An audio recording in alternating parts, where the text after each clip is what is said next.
코리아라는 단어를 들었을 때 외국인들은 과연 어떤 것들을 떠올릴까요?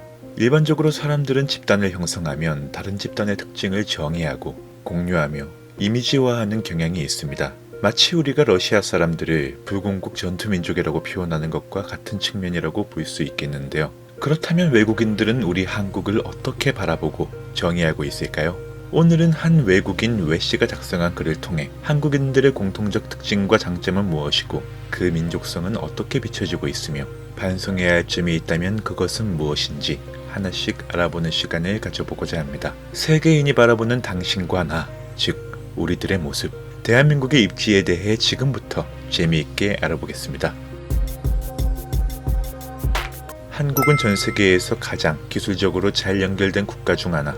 외씨는 한국이 어디를 가건 기술이 가장 핵심적인 역할을 하는 국가로서 지하철을 예로 들어 한국에는 세계에서 가장 진보된 발권기가 있다고 소개하는데요. 그가 가장 의아하게 본 것은 열차에서 랩탑을 꺼내 작업하는 한국인들의 모습이었습니다. 지하철에서 와이파이가 속 시원하게 터지는 나라는 세계 어디에서건 상당히 드물기 때문인데요. 삼성과 LG의 고장 한국은 대중교통에서도 유튜브를 보는 이들로 가득하여 명실공히 IT 강국으로서의 입지를 뽐내고 있었습니다. 기술이 고도화된 것으로 알려진 것은 분명 좋은 일이나 기계 중독자로 보이는 것은 결코 좋은 면만 가진 것은 아니겠죠. 세계 환경오염 문제에 큰 비중을 차지하고 있는 나라이기에 남다른 노력이 기대되는 나라. 해외에서는 한국을 환경 개선에 대한 노력이 가장 부족한 나라로 묘사하고 있는데요. 출퇴근 시에 집이나 사무실에 불을 켜둔다거나 더운 날에는 에어컨을 풀가동한다거나 거리에 쓰레기를 아무렇게나 버린다거나 프로모션 전단지가 바닥과 벽 어디에나 널브러져 있다거나 하는 등 외씨는 많은 한국인들이 다른 누군가가 치워줄 거라는 생각으로 쓰레기를 버리는가 하면 환경개선 문제에 대해 상당히 둔감하다는 것을 지적합니다. 하지만 이건 비단 한국만의 문제는 아닐 텐데요. 지구온난화, 물 부족, 산림왕폐화,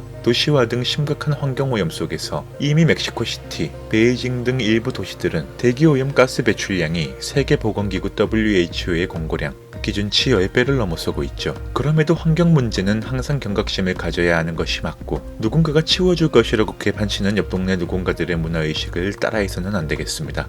늦게까지 놀고 뒤늦게 내일 아침 일을 떠올리는 민족. 하루 일과를 마친 후 곧바로 친구들과 함께 나가서 몇 잔, 그리고 2차는 기본에 3차, 4차까지 달리는 한국인들의 모습은 단연코 외국인들에게 신선한 모습입니다.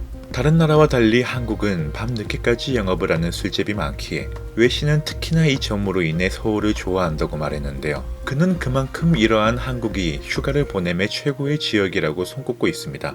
총칼이 빗발치는 나라들의 밤거리에 비교하자면 배달 문화까지 확실한 한국의 밤은 단연코 올빼미가 될 수밖에 없는 특징을 가지고 있죠. 감정을 억누르는 과거는 지나가고 감정을 표현하는 시대가 도래했도다. 외씨는 시대가 변하고서야 감정 표현을 시작한 외국과 달리 한국인들은 감정을 보이는 것에 부끄러움이 없는 감정 특화 민족이라고 말합니다. 한국인은 이별하거나 가족이 죽거나 하는 등의 감정적 고통을 겪을 때조차 결코 조용히 하는 법이 없다고 하는데 확실히 이건 한국인들을 꿰뚫어보고 있음을 알 수 있습니다. 우린 한의 민족이니까.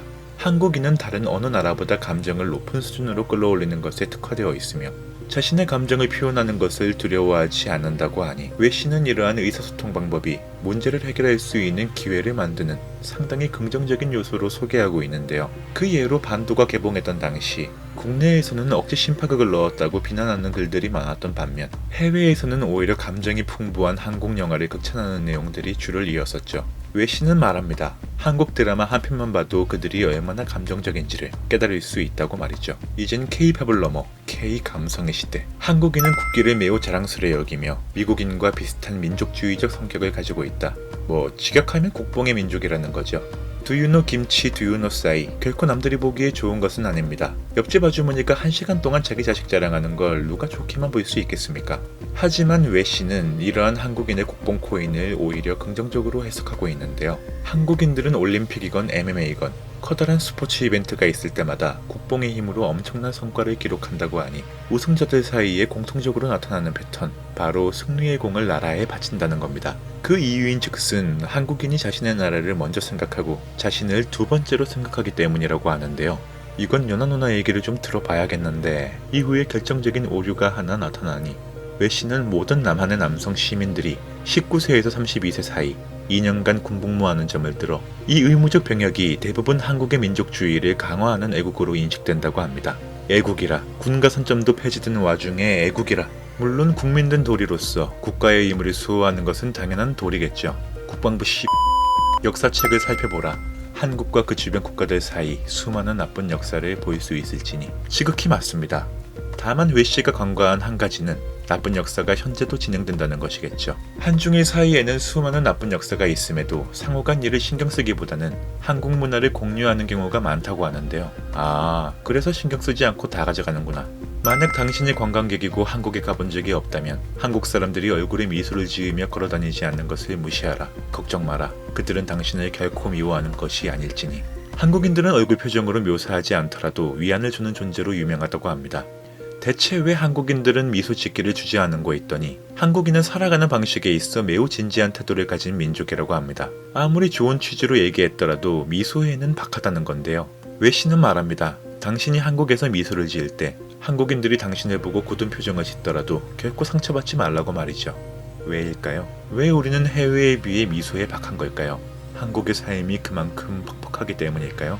부모로부터 인생과 직업적 분야에서 성공하도록 갖은 압박을 받는 민족. 한국은 아이의 성장 과정에서 조기 교육에 집착하는 경향을 보입니다. 외씨는 이것이 바로 한국인들이 지니고 있는 본성이며 대다수의 부모들은 자녀들이 다른 가족의 질투를 받을 정도로 좋은 직업을 가지는 데 집착한다고 소개했는데요. 실제로 한국의 베이비 페어 박람회를 가보면 수백만 원을 훌쩍 넘어가는 영어 비디오를 사고자 긴 줄을 서 있는 부모들을 쉽게 목격할 수 있습니다. 외씨는 이러한 한국인들의 특징이 직업적 압박에서뿐만 아니라 대인관계와 결혼으로까지 확장된다고 말했는데요. 외국인들은 이것이 지나치게 과하다고 생각하면서도 한국인들은 이러한 방식이 곧 세계 1위로 발돋움의 원동력으로 믿는다고 합니다. 우리는 잘 생각해야 합니다. 과연 그게 누구를 위한 공부인가 말이죠. 적어도 배워 처먹은 게 저런 삶을 살게 된다면 차라리 안 배우는 게 나을 테니까요. 한국인은 자신의 시간을 매우 소중하게 여기며 다른 어떤 나라의 사람들보다 참을성이 없다. 외씨는 말합니다. 빨리빨리 문화를 가진 민족. 실제로 해외에서는 오래전부터 한국의 빨리빨리 문화를 소개해온 것을 쉽게 확인할 수 있는데요. 외씨는 이러한 이유를 1970년대 당시 박정희 대통령 집권 당시부터 이어져 온 습관이자 한국인들의 삶의 일부라고 말합니다. 이는 언뜻 참을성이 없다는 단점으로 보이면서도 오히려 주어진 일을 빠르게 처리할 수 있는 긍정적 측면과 더불어 만약 세계가 한국인들의 빨리빨리 사고를 채택한다면 전 세계가 유례없는 생산성을 가지게 된다고도 말했죠. 그래서 해민 스님이 부릅니다. 멈추어야만 비로소 보이는 것들. 놀랍도록 연장자를 존중하는 민족. 씨는 말합니다. 한국에서 시간을 보내면 금세 나이를 묻는 질문을 받게 된다고 말이죠. 그리고 이는 한국인들이 외국인들에게 예의 바른 말투를 사용할지 평범한 어조로 말할지를 묻기 위함이라고 소개했는데요. 가족 체계가 중요한 한국인들은 연장자의 지시를 엄격히 따르며 한 살의 나이 차이만 있어도 윗사람을 적절하게 존중할 수 있다고 합니다. 요즘은 그것도 아닌 것 같은데 말이죠. 한국에서 시간을 보내는 중 누가 나이를 묻더라도 결코 화를 내지 말아야 할 것이라고 하니 유교 사상에 입각한 존중의 문화, 확실히 해외 사람들에게 신선하게 보이긴 할 겁니다.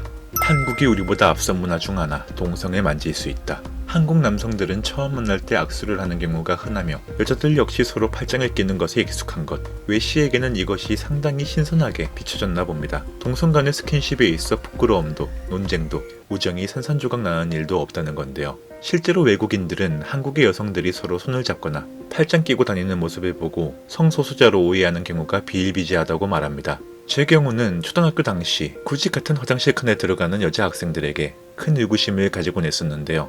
대부분의 문화권에서 동성 간의 스킨십은 매우 불편할 수 있지만 한국에서는 친밀한 순간을 공유하며 타인에 대한 존경심을 표현하는 방법임을 외씨는 잘 소개하고 있었습니다.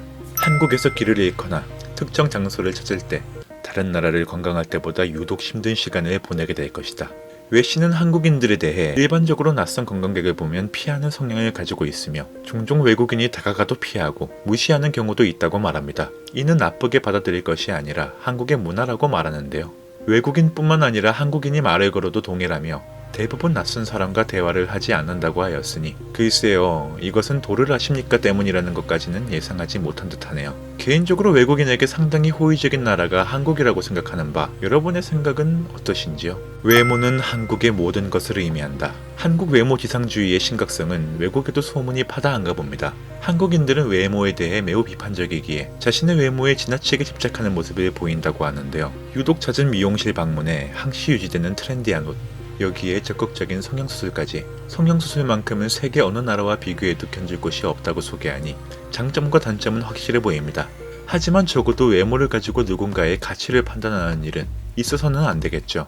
외모를 보는 것을 지적하는 것은 아니지만 외모 때문에 상처를 주고받는 일만큼은 절대적으로 있어서는 안 되겠습니다. 세계 속 동성애에 대한 빠른 인식 변화, 그럼에도 받아들여지지 않는 한국.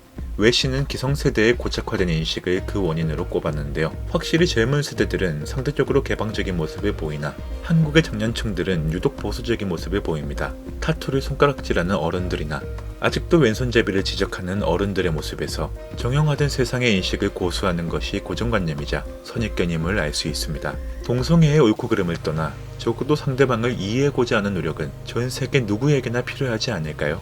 마지막은 조금 민감한 주제입니다. 여러분은 한국인들이 다른 나라에 대한 차별이 심한 편이다 라고 질문을 드린다면 어떻게 답변하실 텐가요? 외신은 다른 나라 사람들을 차별하는 것은 전 세계 어디에서나 존재하면서도 한국 또한 이러한 경향이 있다는 말을 했는데요. 한국인은 유독 흑인들에게 과한 경향이 있으면서도 사실 이것이 비하의 의미는 아니라고 소개합니다.